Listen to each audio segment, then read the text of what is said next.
the next speaker of the International Conference, Interreligious and Intercultural Dialogue in a Pluralistic World, Philosophical and Theological Perspectives,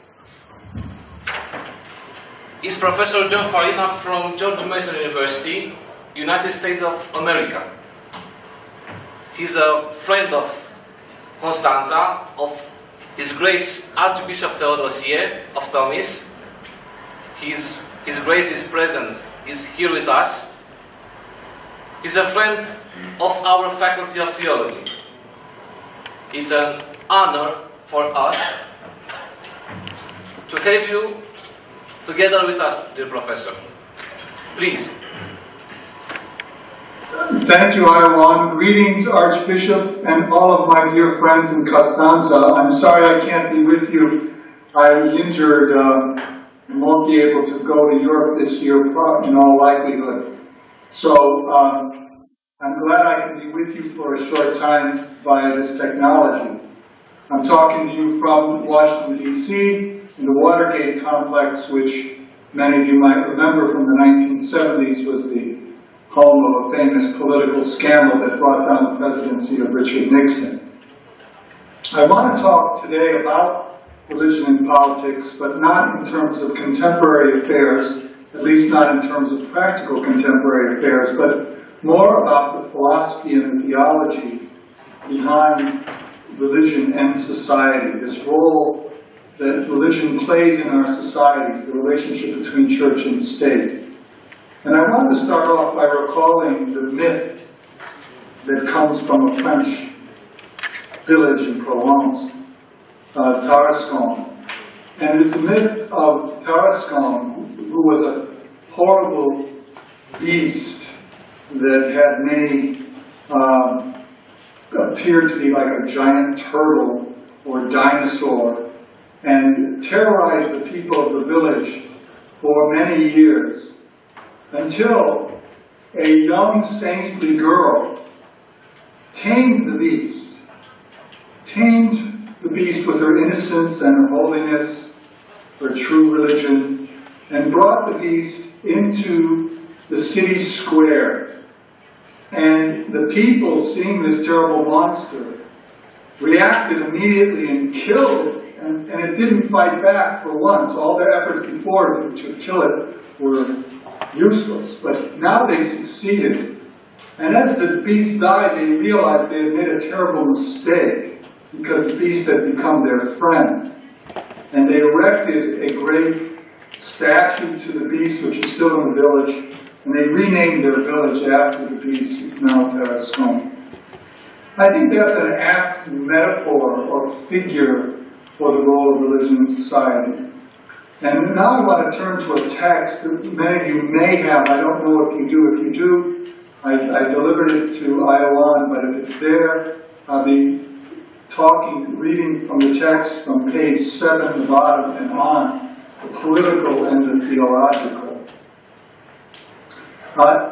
As you all know, it was not really in Europe until the Edict of Nantes in 1598 that new models for the role of religion in the state emerged. As the French historian Blandine Criagel points out, that document, the Edict, represented an effort by European governments to craft a new secular basis for society in which citizenship wouldn't be defined by religious affiliation, and in which the confessional state would be a thing of the past. The goal was to create a public square in which all might participate as citizens, not as religious persons separated by their faith confessions, but as citizens united in the common public space of the modern nation. Along with this political movement grew up an intellectual tradition in political science that tended to read Thomas Hobbes as a warrant for this new kind of society. Rather than see him as an apologist, willing or not, for state supremacy over the churches and a totalitarian control of civil society, which one could very easily get from Hobbes. Instead, these people praised Hobbes as an advocate of personal freedom, because in areas in which the sovereign does not speak, the person is free to do whatever he or she wishes. Yet this vision has never been completely fulfilled. The secular state, ironically, remains reliant upon creating a religion-like identity for the state. It is not the state's impotence against revanchist religious sentiment in the bourgeoisie that causes this, but rather its success at relegating religion to the personal, private, therapeutic dimensions. The post-Hobbesian political world is not one in which individual religious freedoms are maximized because the sovereign limits itself to a certain external and structural elements, as many current political theorists who consider themselves followers of Hobbes would hope. Rather, the secular state searches desperately for some grounding, some point of linkage to more than the world of positivism, some kind of transcendence which, ironically, it cannot admit to. Religion begins, in fact, with a personal experience of what Rudolf Otto simply called the numinous. That primitive experience of awe and reverence in the presence of the totally other is not primarily an experience of dread or fear. Paradoxically, it's an attraction to the unknown, a familiarity of the other that draws the individual into relationship in which she feels herself suddenly in communion. She's part of some larger scheme. She transcends her isolation and experiences the social in its most basic form. The experience is at once personal and public because it's relational and multivalent. Secondary efforts to represent that experience are part of the construction of a religious system. Ritual, symbol, and the development of a language of theology all follow.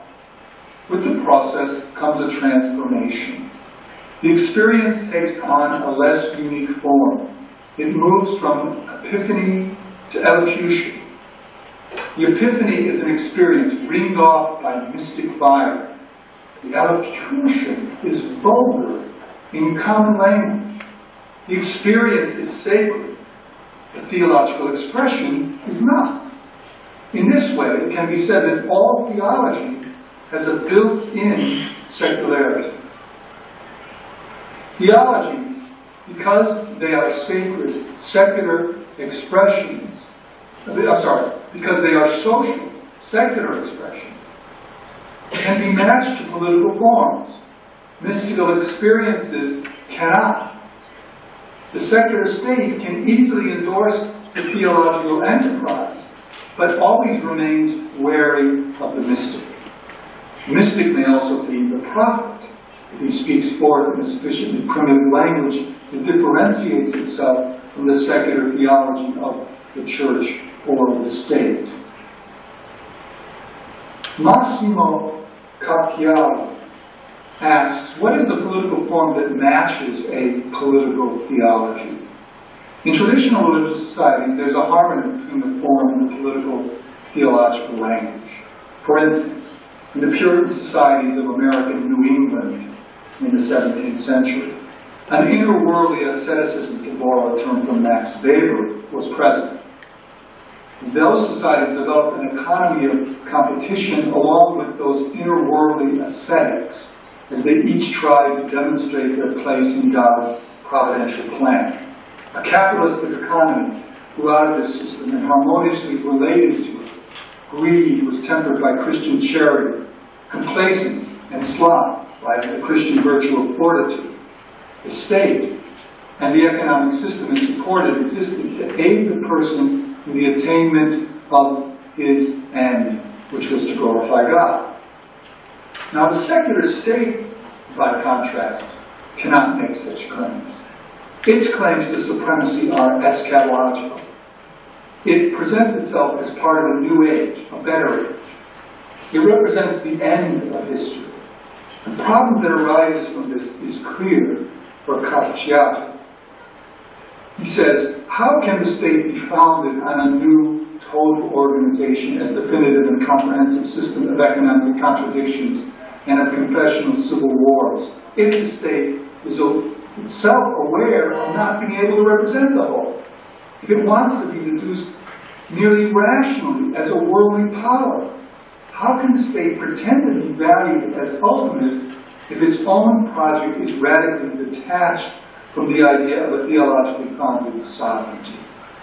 Its form claims to be absolutely legitimized as an agent of the overall process of secularization that cannot, however, allow, in principle, absolute positions, end quote. Now, this predicament of the modern secular state assures that political discourse eventually will take on the language of a theology, twice removed from the primal religious experience with its multivalent qualities, twice secularized. So the problem of what form a polity should take is in no way resolved by the secular state. The claims at constructing an earthly paradise with no relation to the heavens vanish in the daylight of the procedural republic that pathetically offers utilitarian explanations to the problem of how to ground the state. The Leviathan state, which has all power to define the political, represents nothing beyond itself. Any vague claims to the common good are lost in the contradictions of opposing data streams. Everyone looks to the state for validation of their contracts, of their currency, to be sure, but also of their values and ethics. People want an all-powerful state that stands for whatever they want it to. Yet, the state must make this validation representing only the thinnest conceptions of fairness and equal treatment. René Girard explains the formation of the modern judicial system, which is an example of this dynamic of the secularization of primitive experience.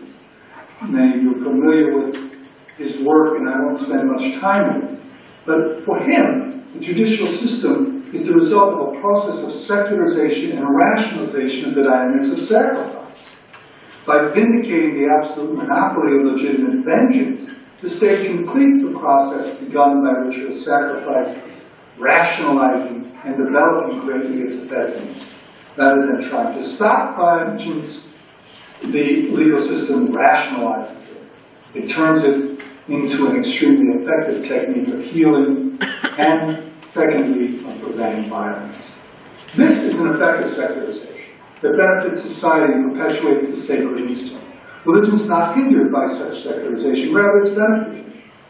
It gives its life for the good of society. It sacrifices itself by secularizing sacrifice and saves itself while saving others.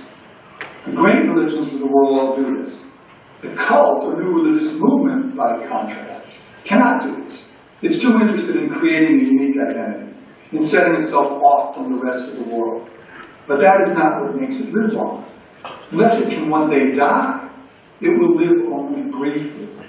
Like celibate Shakers, who could never shed their faith in a particular institution of celibacy, and because of that, set themselves off from the rest of society so well that there are only 3 of them left in the world today. Violence, theology, and law are linked in the process of secularization. Should law try to break that linkage, as it does in the case of legal positivism, which is ubiquitous in the West, it becomes arbitrary and capricious.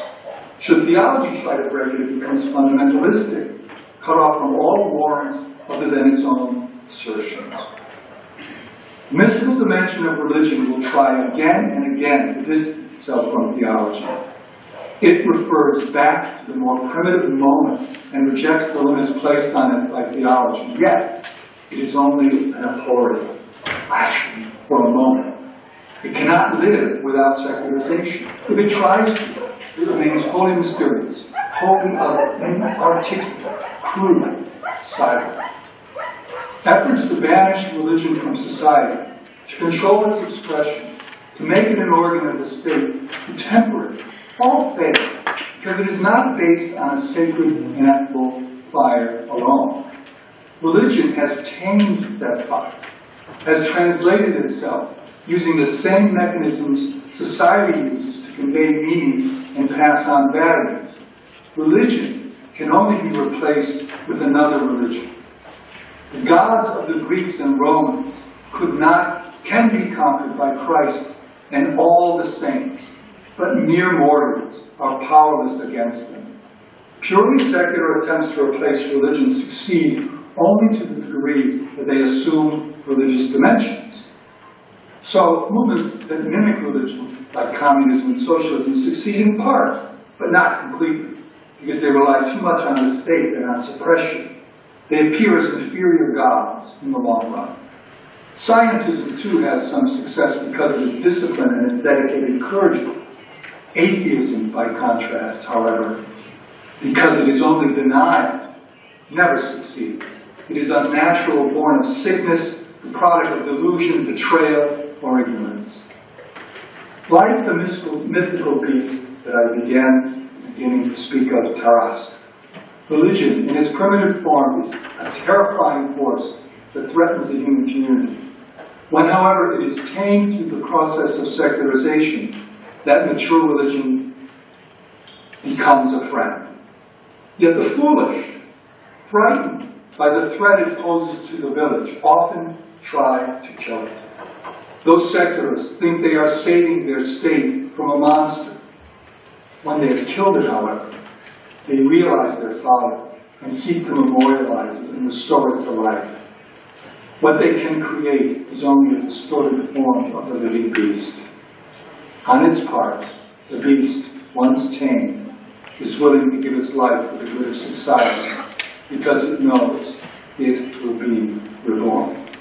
Thank you.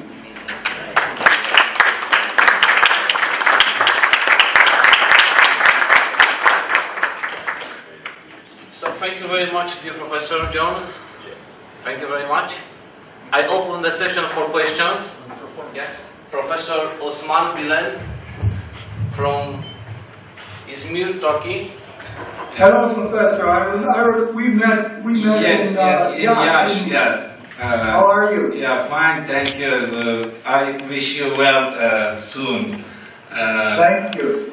If I didn't misunderstand that, as if you by making that analogy, the religion in its primitive form is kind of wild, but it must go through a process of secularization. You know, that is the meaning of taming. So it's not necessary. I mean that without taming, I mean it should remain as wild. Is that your main point? Yeah, my reflections were really on the relationship between theology and secularization, and I think that this is a complicated relationship. But yes, part of what I was saying was as you have described it. Yeah. Okay. In that case,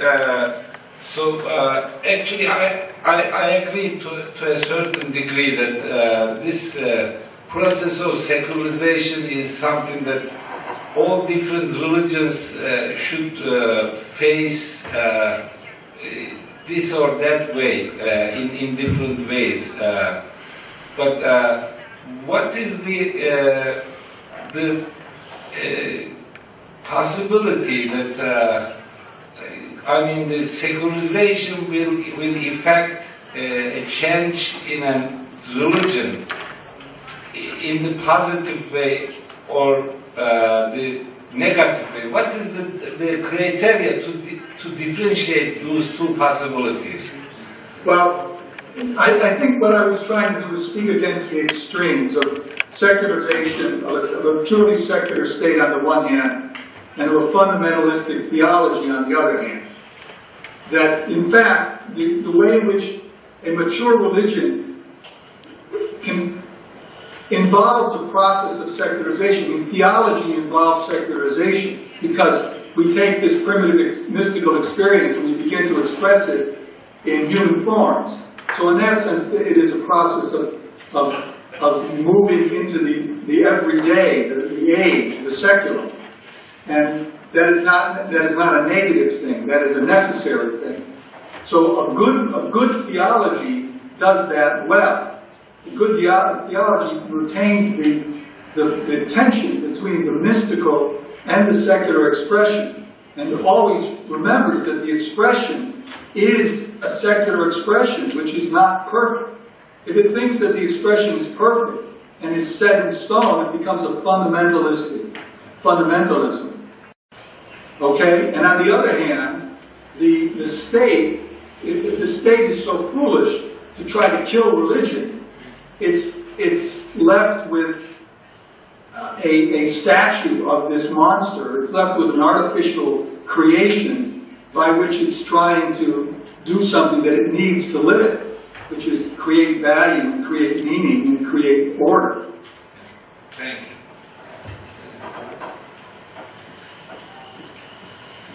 Yes. If there are any other questions, His Grace Archbishop Theodosie, please. În primul rând îmi exprim bucuria să vă întâlnesc pe calea aceasta, în Velicție pe Tumitiu. Aș vrea să fac o precizare. Ați vorbit de fundamentalismul religiei și, iată, în cazul ateismului, de extremism. Cele două nu se pot împăca într-o anumită situație. Când nu se pot împăca? Când cel ce este adeptul unei religii pozitive, care promovează dragostea și relația de pace și prietenie, vorbește din afara religiei. Trebuie să te afli întotdeauna în lăuntru ca să vorbești ca om religios. Există situații când oamenii se pretind religioși și atunci sunt pe una sau cealaltă extremă. Religia pozitivă, și mai ales noi vorbim de religiile monoteiste, să spunem că sunt pozitive, care sunt prezente aici, religiile abrahamice. Sigur că au la bază iubirea, bunătatea, dar totdeauna cel religios trebuie să vorbească dinăuntru, să fie el însuși un om religios și atunci îi privește și pe ceilalți cu iubire. Religia nu poate să ducă la extremă dacă este situată în poziția aceasta. Omul religios are reper, binele suprem, binele absolut și nu numai reper, și se hrănește din binele absolut, din binele suprem. Dumneavoastră, de pildă, nu sunteți un teolog de formație, dar un teolog prin căutare. Dumneavoastră l-ați găsit pe Dumnezeu căutându-L. Această căutare trebuie să fie perpetuă. Nu l-am căutat și azi l-am găsit, nu-mi mai pasă, de acum sunt cu Dumnezeu. Căutarea trebuie să fie continuă, raportarea să fie mereu fidelă față de modelul pe care îl ai. Dacă acceptați ceea ce v-am sugerat. Yes, our translator will try to translate, to summarize the comments from His Grace Archbishop Theodosie. Yes,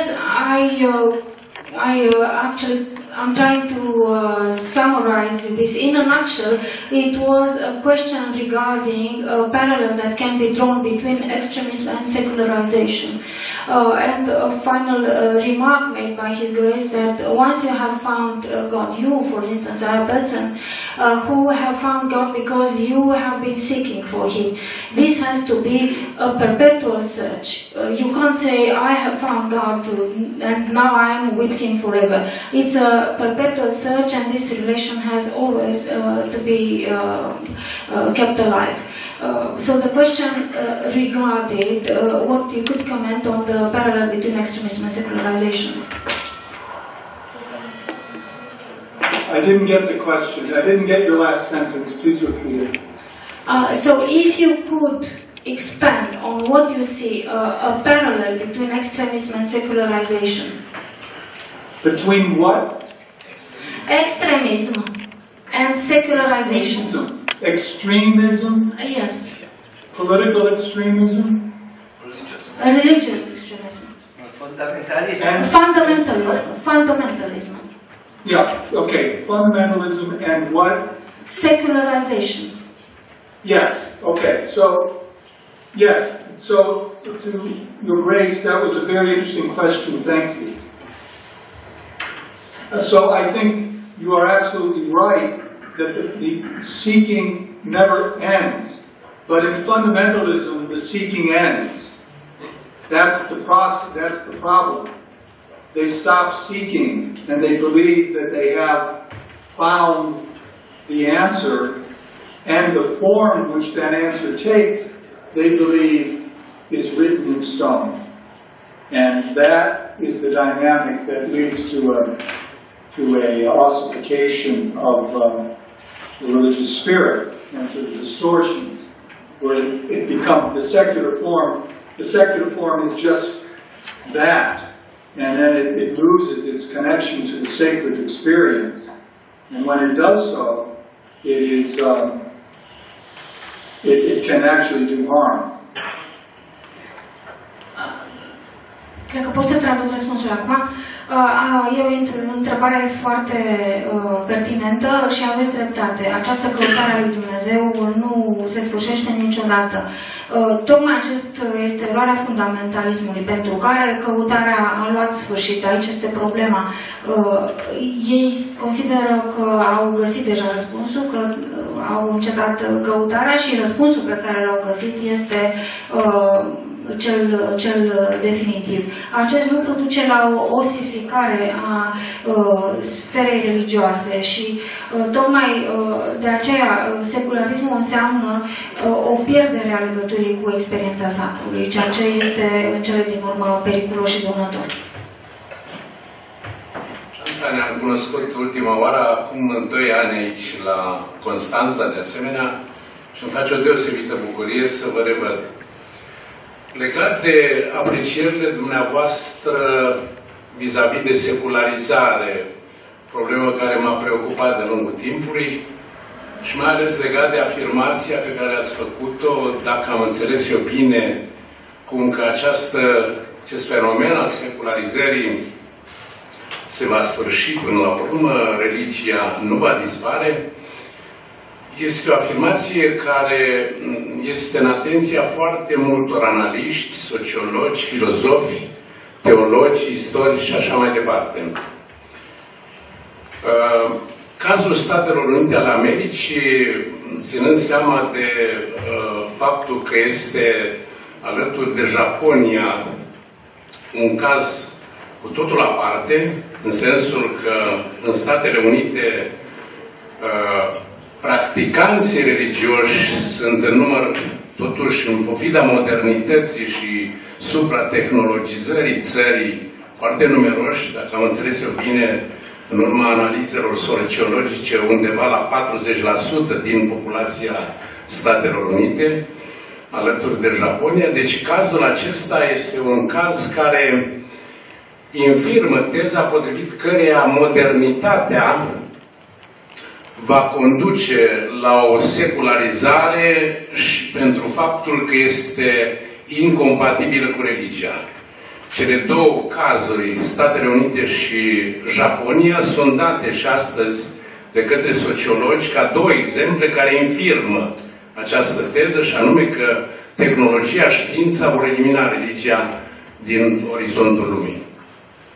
Pe de altă parte, există astăzi, așa cum știm, țări puternic secularizate, mai ales în Europa Occidentală, țări care alimentează încă foarte multe speculații în această privință. Problema este că, în cele din urmă, ne punem întrebarea dacă această secularizare pe linia postmodernismului, care operează tot felul de mutații în conștiința și în comportamentul religios al omului, dacă nu cumva acest postmodernist nu va elimina religia, dar o va modifica fundamental ca fenomen și ca și comportament. Mă gândesc la faptul că, de pildă, sociologul german Georg Schmidtchen afirmă că religia nu va dispare, dar își va modifica totalmente, în perspectivă, pe termen lung, formele de expresie sau de manifestare. Prin urmare, există riscul, spun anumiți analiști, ca religia să iese din acest proces de secularizare foarte sărăcită. Adică există riscul, de pildă, al dezinstituționalizării și privatizării religiei. Adică să devină un fenomen, o credință strict personală care nu mai are nimic de a face cu instituția bisericii. Credeți în această variantă, cum că religia, în urma secularizării, va ieși foarte sărăcită? Sau credeți ceea ce afirmă alți sociologi și analiști, cum ar fi José Casanova, care a fost pomenit aici, alături de alții care vorbesc despre o religie post-seculară, sau mai precis despre o desecularizare a societății postmoderne mai devreme sau mai târziu. Aștept o apreciere din partea dumneavoastră. Vă mulțumesc foarte mult. Professor, my greetings from Constanța. We met here 2 years ago and I'm very pleased to see you again. Father Achimescu says, yes. I was very interested in your remarks concerning this process of secularization. You made this statement that this phenomenon finally cannot bring about a disappearance of religion. There are many sociologists, philosophers, theologians, historians who are very concerned with this issue. We have a special case of the United States and Japan in which we have many practitioners, many religious people, despite all the technological development. We know that an estimate shows that 40% of the population in the United States are religious people, and so is the case of Japan. So these two cases contradict the idea that modernity should result in a secularization because modernity is incompatible with religion. On the other hand, there are other countries which are very highly secular, for instance in Western Europe, and they fuel all these speculations about technology eliminating religion and modernity eliminating religion. So finally, there is this question whether this secularization process, along with all the postmodern mutations in the religious behavior, the religious conscience, are they going not to eliminate religion but modify it as a phenomenon and as religious behavior is concerned? There is this risk that the religion would be very much impoverished because of this process of secularization. There is this risk that it will be de-institutionalized. It will become a strictly personal affair, or nothing to do with the institution of the church. My question is, do you believe that this is the case, or rather you believe in what other scholars assert, for instance José Casanova, who says that there will be a phenomenon of what he terms a post-secular religion. The desecularization sooner or later will result in what he terms a post-secular religion. So, your opinion on that? Yes, thank you for those very interesting remarks, Professor, and it's nice to see you again. I agree with what you said, and my sense is that, as Tocqueville reminded us, and he probably wasn't the first to say it, but I will say it, only a God can kill a God. And so attempts at creating totally secular societies are fatuous. They never succeed. So, if the religion of today is to be replaced, I think all of that is, the language in which we discuss secularization gives too much credit to the secular critics, to the postmodern or the modern critics of religion. It gives too much credit to the Hobbesians. That was part of what I was saying. I think they're just wrong. And religion always changes. Religion always has a dynamic relationship with the society which it's part of. And so, are we really in a unique moment? I don't think we are. I really don't think, in one sense, we are in a unique moment. So, religion will continue to be a vital part of society, but it will continue to change.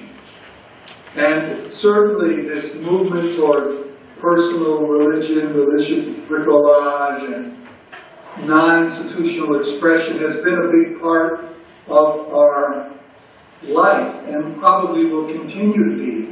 But it will never complete, religion is social by its very nature. So it cannot simply be the whole picture. Religion will always bring people together, people who've had a similar experience of the luminous, and want to find others to talk to about it. So the social dimension of religion is not going to be replaced by postmodernity. Thank you. Thank you. În traducere,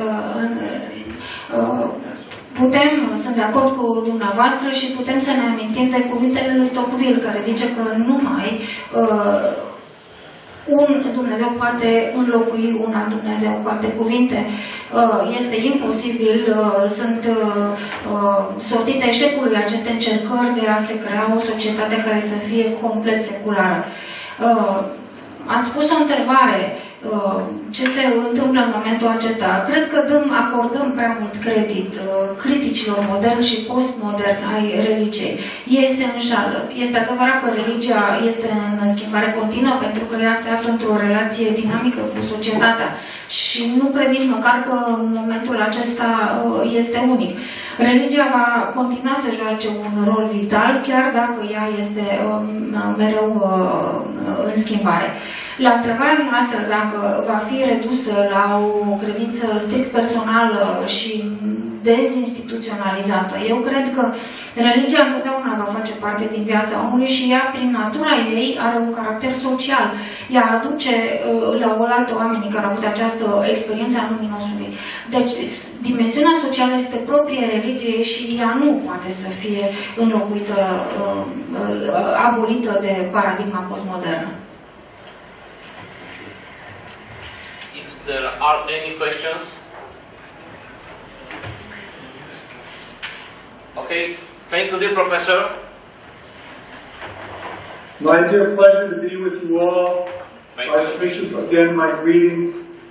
I wish I could be with you, but my broken leg is not going to allow that. Yeah. So, thank you again for this opportunity to be with you. Okay, thank you, dear professor. See you soon. Thank you.